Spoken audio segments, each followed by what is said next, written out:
Hey everybody, how we doing today? This is Chef Josh, and in today's Chef at Home video, we're going to be showing you how to make our roasted mushrooms that we do make in the Kentucky Farm Bureau Cafe that everybody likes. Make them the exact same way, so while we're missing out on all that good cafe food, you can make them at home.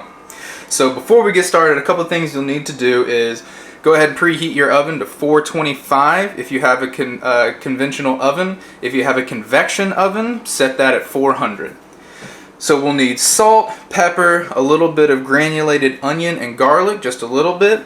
Of course, our mushrooms. Get a good mixing bowl. We will need oil.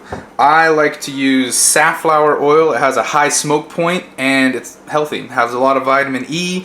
It doesn't have the inflammatory properties that a lot of canola oil and everything does. And yes, I do put my oil in a bourbon bottle because we are in Kentucky.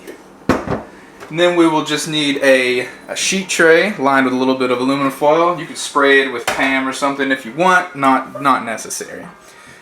So first things I like to do is we go ahead, and I like to just cut mine right in half.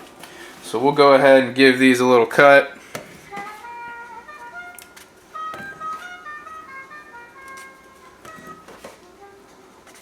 These are very easy to make, but they just have such good flavor.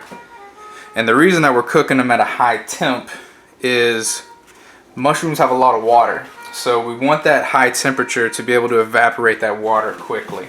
If you don't, you end up with steamed mushrooms.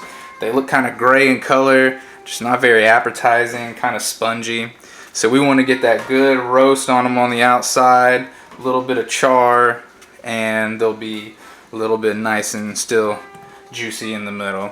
Okay, so now that we have them cut in half, you want to give them the proper amount of oil for this is you want them to be, you're going to use a little bit more than you think.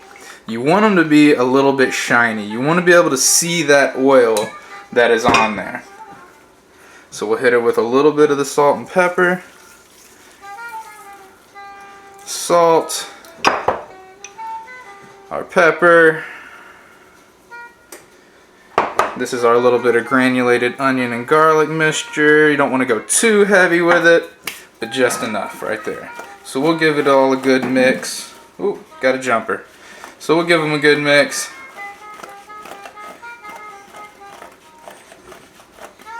And alright, now I don't know if you can see this, if it's going to come through on the camera, but you can see they're a little bit shiny. That's exactly what you want. There's no excess oil down in the bottom floating around, but you still see that sheen on them, and that's how you know you got enough oil on it.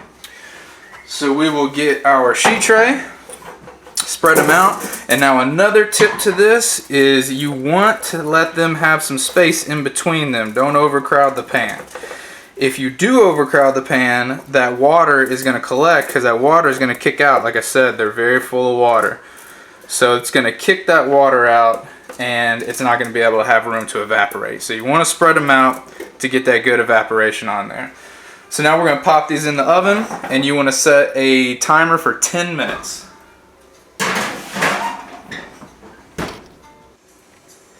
Okay everybody, we have our mushrooms. The timer just went off. So we're going to check on them real quick and see what they look like. Alright, they look great. See, we got a little bit of color on them. There's not water left over on the tray. That means it's all evaporated. That means we're left with a good consistency mushroom. So a lot of it depends on also the size of the mushroom, the water content and everything. So always check them at 10 minutes. If you want to let them go another minute or so, go ahead and let them go. Do be careful, they do carry over, cook for about a minute. So pull them right before you think they look perfect and you'll have a good product every time. So that's our roasted mushrooms that we make in the cafe. Can't wait to get in there and see you guys again. Hopefully this will tie you over.